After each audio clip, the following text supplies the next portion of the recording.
10 classic rock and roll songs with the N-word.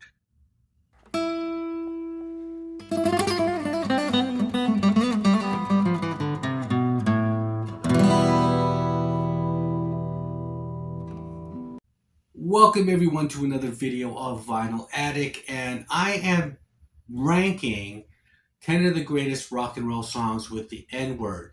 I'm going to start doing kind of top 10 lists or rankings of just unconventional rankings or top 10, other than just like the 10 greatest guitar solos, the 10 greatest drum solos and things like that. I mean, we've all kind of heard these kind of things before, and I'm just trying to do something different. So I'm going to start doing some unconventional. Maybe they may be kind of out there, or who knows. But rock and roll has always been about free expression and just kind of just putting things out there. And I think at a time it was more liberal to say what you really want to say and kind of push the envelope. But sometimes using lyrics or using words in a manner of metaphor or just meaning something else. So a lot of these songs may not even be about race, when you hear the term nigga.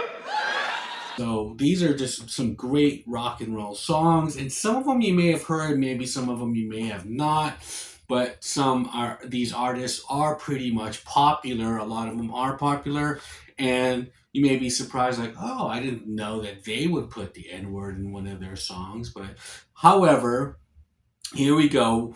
I'm going to try to get through this really fast. So coming in at number 10, we got a very popular band from Ireland, U2, plus Brian Eno. And they've had a band called Passengers, and the song was Elvis Ate America. Elvis, the bumper stickers, Elvis, the white knickers, Elvis, the white nigga ate that hamburger and just kept getting bigger. Passengers. And this came out in 95, I believe, and this was a song and a group that were really kind of going really hardcore into this electronic kind of music, but they were just taking it way too far. And Bono said this would be an album that they couldn't call U2 because it was just avant-garde and it's so kind of out there, but it sounded like soundtrack music, they said. And so they would have songs with titles of movies that weren't made or not even written, but they would, in their mind go, okay, well, this would sound good in some kind of sci-fi kind of film with a little kung fu in it or something. You know what I mean? It was just out there music. And so Elvis Ate America, I guess, was one of the songs, pretty much like a poem about Elvis. He's just pretty much writing about Elvis and his thoughts about Elvis, how Elvis ate America before America ate him. And so you heard him use the term white nigger, which is how English people look down at them. Like they would consider them white niggers and that. So Bono, unless you understand that whole culture, I really, just know a little of it, but he's kind of referring it to that the English people, they kind of look down at Irish people, and so that's what that term is. And so that comes in at number 10.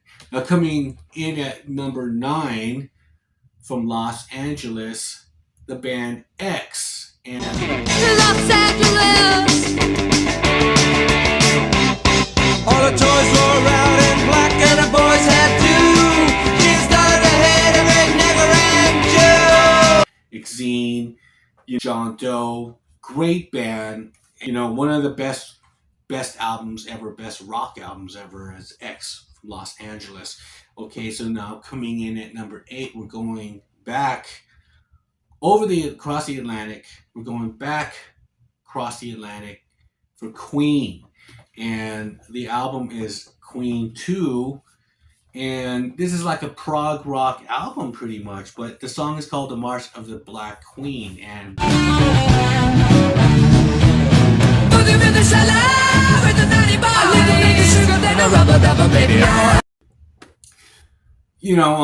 a lot of hard rock bands were kind of delving into that kind of prog kind of rock, that kind of prog rock, like what Rush was doing on Fly By Night.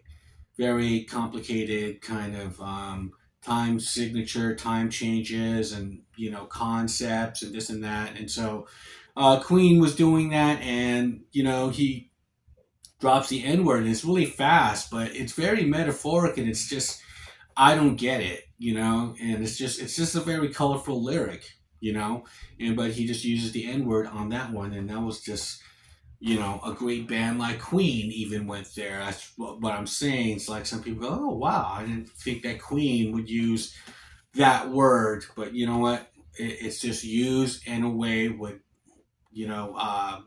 Freddie never explained to it. I've never heard any of the members explaining what it was all about, but it's there. Okay, so one of my favorite bands, Queen, and I'm not going to try to pretend like I know what it's about because I don't. Okay, so there we go, The March of the Black Queen. Now, number 7, we have Bob Dylan, and this is the album Desire, 1977, which is one of my favorite Dylan albums and my favorite Dylan reinventions. To the white folks, he was just a revolutionary bomb. To the black folks, he was just a crazy nigga. No one doubted that he pulled the trigger.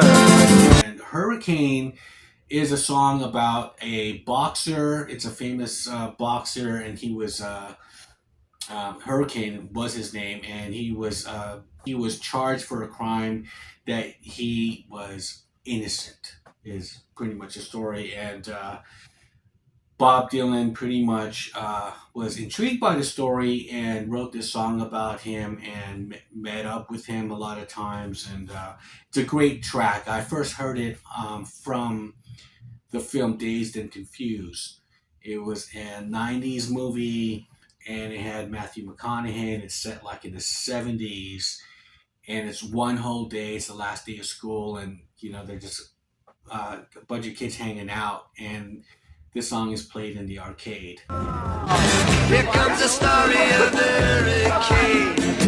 The man the authorities came to blame for something that he never done. Cool. I was like, hey, that's what song is that? And that's when I first heard it, which is a kind of a weird song to put in a movie, I guess, but it did work. So there you go. Number 7. Moving into number 6, we're going back to Los Angeles and Guns N' Roses and One in a Million. Police and niggas, that's right. Get out of my way. Okay, so this came out in 1988, and it was an EP. This is not really a follow-up to Appetite for Destruction, but however, it's a major release that they did, where they would have 4 new songs of acoustic music, and the other side would be 4 live tracks. When they were another band, or like the early Guns N' Roses, incarnation, and them doing cover songs of like Aerosmith, Mama Kin. And so the newer material was like Patience was a big single from here. And One in a Million was the song on here that pretty much was a controversial song at the time. And I felt it was really cinematic, as Ice-T once was sticking up for the song, because it has a very storytelling vibe from the first person. I thought it had like the greatest guitar solo that Slash has ever done. It sounded very flamenco, and it sounded very Spanish, and it was just a very cool kind of dark vibe to it. But it's just very thought provoking, and I thought it was one of Guns N' Roses' best songs ever written. And so One in a Million comes in at number 6. Now, going back to number 5, we're going all the way back into the late 60s. And this band, that they played at Woodstock, they tore it up. I'm talking Sly and the Family Stone from the Stand album. And this is one of their albums where it's just like hit after hit. You got Stand, I Want to Take You Higher, Sing a Simple Song, Everyday People is on here. You can make it if you try. But the deep cut on here is Don't Call Me Nigger Whitey. And that song was very, I guess, in that time of racial tension in the late 60s. Yeah. Don't call me nigga, whitey. Don't call me whitey, nigga. They had that psychedelic thing about them, also psychedelic rock thing about Sly and the Family Stone. But they were also a band. I would have to say that probably the most diverse band first. With black, white, women. Everything is represented in this group. And so Don't Call Me Whitey, Don't Call Me Nigger Whitey is a very kind of a cool little deep cut. But I mean, the song within this album, it sounds kind of weird, because it just seems like you have all these kind of songs that are just sounding like hits, and then you just have this 7-minute piece that is just kind of doesn't fit. But they had to put it somewhere. But it comes in at number 5. Now, Don't Call Me Nigger Whitey was covered by Ice-T and Jane's Addiction during the 1991 Lollapalooza tour. And speaking of Jane's Addiction, they come in at number 4 with the song Whores. Nah, nah, nah, we down low in the streets on it up. Bum, bum, bum, with the freaks and the And this album is like the Triple X. This is their first album, their live album. It's not an official studio album. It's them live in the Roxy Club. And Whores to me is classic Perry Farrell. I mean, he's talking about prostitution. He's talking about just what he sees, in L.A., the gutter L.A., but he sings it and he describes it in a very cartoonish way. Unlike how Guns N' Roses is singing about L.A. in One in a Million, which is a very dark narrative. His is sort of just like, I went down low where the streets are littered, and it's sort of just, it's very kind of, like I said, it's very cartoonish. But there's a juxtaposition to it, which is brilliant. And so Whores is number 4. Now, coming in at number 3, of course, the great, probably rock and roll artist of our all time, for me, one of my favorites, of course, is Prince in 1988. He put out this album, The Black Album. This album, of course, was shelved, and he turned around and put out Love Sexy, and replaced the Black Album. He felt the album was really evil, because he was pretty much on ecstasy while, I guess, coming up with the concept of this and recording this. And he just felt like, if I was to die, this would be the last thing. I don't want this to be the last thing I'm remembered for. However, the song, which he uses the N-word, Two Nigs United for West Compton. Two Nigs United for West Compton. Is it's just a very instrumental jam, kind of a fusion jazz rock piece. And the thing about it is that Prince at this time is 1988. This is kind of before gangster rap.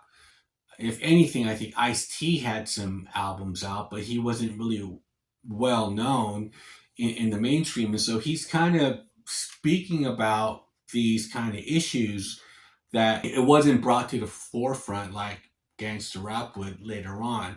But he was singing about these themes or making music about it. So two Nicks for united for West Compton about the whole, gang warfare. I mean, he was already kind of delving into that, and he kind of would go through that with Sign of the Times. He talked about gang warfare and everything like that. So social issues. Prince was always kind of just, even though he's in his own little world, he kind of knows what's going on. And will sing about it. And so the Black Album and Prince, Two Nicks, United for West Compton. That is number 3. Now, coming in at number 2, probably this is the greatest rock and roll album of all time, my favorite, and it is the Rolling Stones' Exile on Main Street. And the song on here is Sweet Black Angel. 10 millimeter, sitting on the wall.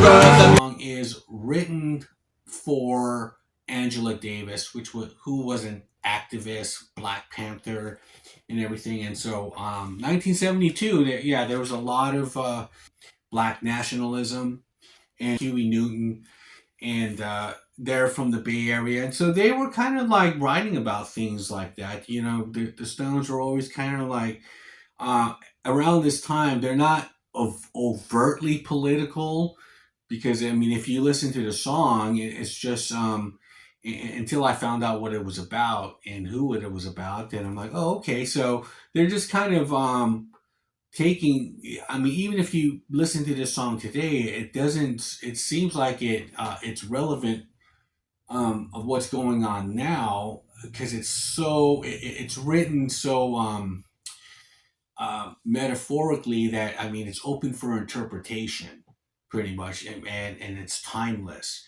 So that song in the greatest rock and roll album of all time, Exile on Main Street, this is perhaps called the holy Bible of rock and roll, because it's blues, country, gospel, all types of American rock and roll, American music, all intertwined through the eyes and through the love and respect of this music from the Rolling Stones. So there you go, Exile on Main Street. So what is the number 1 rock and roll song with the N word? And I would have to say there were some that didn't make it on here. John Lennon, Woman is a Nigger of the World. I didn't care for that song. It's more like a feminist song, or he's equating women to being slaves and second class citizens or something like that. I just felt like he was reaching too much and he was trying too hard on that one. I don't think men could really be a feminist. I think it's I think it's delusional, to be honest. But, however, that song, and there were some Lou Reed songs, but when it came down to the number 1 song with the N word, it'd have to be Rock and Roll Nigger by Patti Smith from the Easter album. This is about outlaw music, really. And so even the lyric in there is outside of society, and sometimes it is kind of intertwining the issue of race, in a sense where, like, she's talking about like Jimi Hendrix or BB King. They were rock and roll niggers, and they came across a structure which was put up, and then they came in from the outside and they just broke it all down, destroyed it, built it up again, and then left a mark and left a standard, pretty much. And that's what she's saying. It's like they were rock and roll niggers. It was fucking crazy song, very great song, very just gritty and just fucking raw. And the song would actually, it'd be covered by like U2. They covered the song in the Elevation tour, and a lot of people have covered the song. Marilyn Manson has covered the song. It's also been brought back in soundtrack to Natural Born Killers. So Trent Reznor brought it in and put the song in the film. Great song, and that is my top 10 for rock and roll classics with the N word. So that is my number 1. What are your thoughts And what are your comments below with this collection? This my 10. Leave me a comment below. And like I said, I'm gonna do another kind of top 10, which is just kind of weird, unconventional, something different. You know what I mean? And with that, I'll shut up. And I'll see you guys on the next one, but I'll leave you with some Patti Smith, rock and roll nigger. Baby was a black sheep, baby was a horse.